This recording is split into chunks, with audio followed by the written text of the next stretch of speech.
Hello les gourmands, aujourd'hui je vais vous cuisiner des Hirshärle.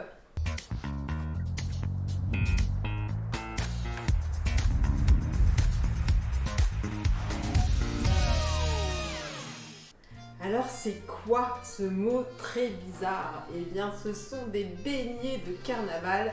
Et oui, en Alsace on est gourmand, on aime bien Mardi Gras. C'est pourquoi je vous ai dégoté une super recette que j'ai empruntée à la fameuse Suzanne Roth, une gastronome alsacienne bien fameuse qui nous a notamment régalé avec ses petits gâteaux de Noël, mais elle a tout plein de recettes traditionnelles à son répertoire. On va commencer par s'attaquer à la préparation de la pâte. C'est une pâte qui ressemble à une pâte sablée, qui n'a pas de levure, donc vous allez voir c'est très facile. On va commencer par mélanger les poudres. Donc ici j'ai de la farine, je vais ajouter le sucre, de la poudre d'amande, un peu de sel, puisque en pâtisserie, le sel c'est un exhausteur de goût, il ne faut pas l'oublier. J'ai un peu de cannelle, je vais commencer à mélanger tout ça, et puis je vais y ajouter les éléments plus liquides, les œufs, le beurre. Alors d'abord je vais ajouter le beurre dans mon petit puits, je vais casser mes deux œufs. Alors, le beurre de préférence à température ambiante, ce sera plus facile et plus malléable. Et puis je vais commencer à mélanger à la main jusqu'à obtenir une pâte homogène. J'ai oublié un petit détail, là j'ai les mains toutes sales, mais du coup je vais récupérer le petit verre que j'ai préparé parce que il ne faut pas l'oublier, c'est l'eau de vie. Alors ici, je vais mettre du kirsch parce que j'aime beaucoup ça.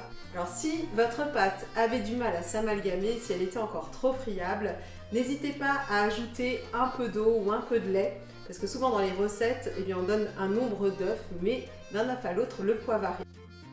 Avant de finir, je vais zester un peu de citron. Voilà, c'est pas obligatoire, mais moi j'aime bien cette petite touche acidulée.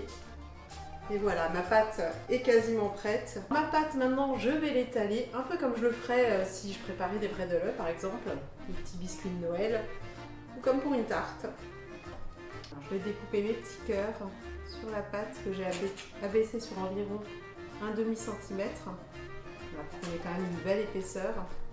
Et ensuite, il ne me restera plus qu'à les faire frire. Et quand mes beignets vont remonter à la surface, c'est qu'ils seront cuits. Il faudra ensuite les retourner. Voilà, donc recette vraiment très simple.